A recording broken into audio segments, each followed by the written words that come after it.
Nasubukan mo na bang magluto ng beef menudo? Kung hindi pa, para sa'yo ang video no. Dahil dito ay magluluto tayo ng beef menudo. Simulan natin ating pagluluto. Mayroon tayo ditong karning baka. Imamarinate muna natin ito sa toyo. Bigyan ko na din to ng kalamansi. Mga 5 pirasong kalamansi nga yung aking inilalagay dito. Matapos natin ito mapigaan ay haluin lang natin ito na maigi. Nagawa nga natin ito para mabilis manood yung mga pampalasa nating inilagay dito sa ating karning baka. Kapag nahalo na natin ito na maigi, itabi muna natin ito. At habang iminamarinate natin itong ating karning baka, nagpainit na ako dito ng kawali. At nang uminit na, naglagyan ko na ito ng mantika. At nang uminit na ang mantika, simulan na ako magprito. Pipirtuhin nga natin itong ating carrot at patatas.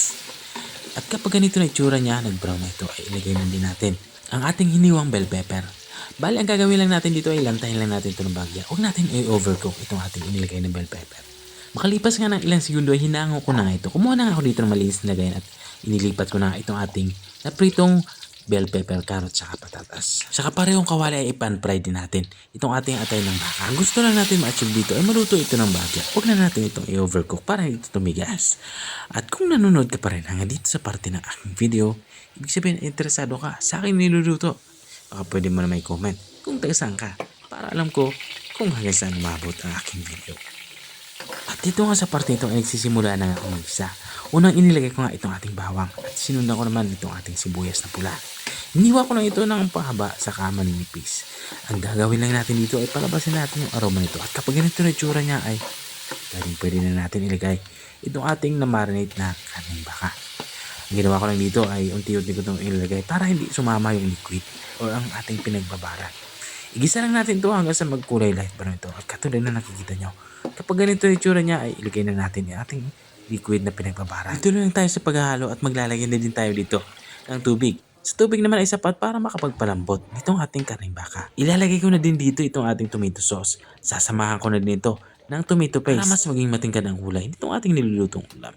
Matapos nga natin mailagay itong 2 sangkap na ito, ay hinalo ko na ito para mabilis itong matunaw. At para mas maging malasa ang niluluto nating ulam, maglalagay ako dito ng beef cube.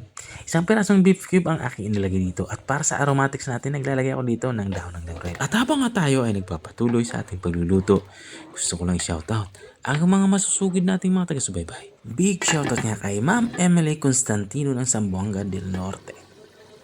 Shoutout din kay Rian Chair Saak ng Saudi.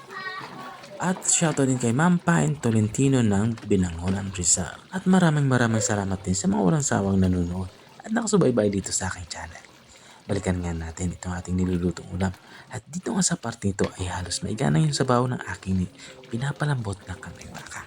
Kaya naman dito sa part nito ay halos patapos na tayo sa pagluluto. Kaya ilalagay ko na yung ating mga panghuling sangkap. Nilagay ko na nga yung ating napan-fry na atay ng baka. At ito naman ay inilalagay ko na itong ating panghalong hotdog. At isasama ko na din yung ating napan-fry na carrots, patatas, saka bell pepper. At para naman maging manamis-namis yung ating sauce o sabaw, ay maglalagay ako dito ng raisins o pasas. Lalagyan ko na dito ng green peas. Ito yung mga nabibili na nakalala. Tapos nga natin mailagay itong mga panghuli nating sangkap ay hinalo ko na ito. Ang gusto natin ma-achieve dito ay magpantay-pantay yung lasa ng ating nilulutong ulam. At nang mahalo ko na nga ito ng maigi, lalagyan ko naman ito ng cheese. Ito naman ay optional. Kung wala kayong cheese ay okay lang naman, huwag nang lagyan.